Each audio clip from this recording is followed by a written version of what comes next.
In this video, I'm going to show you how to share internet from your mobile phone to your PC wirelessly or without a USB cable.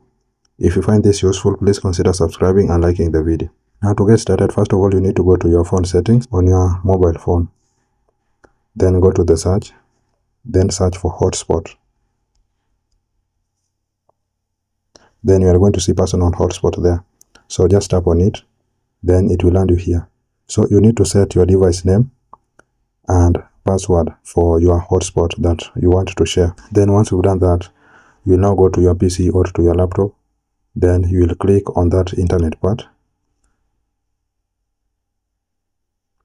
Then you will identify the name of your personal hotspot that you set.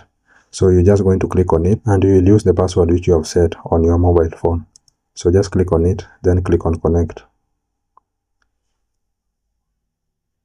Then it will be connected, as you can see. So in order to prove that this works, you will go to Google Chrome. Then you can search for anything here. Then you see that it is perfectly working.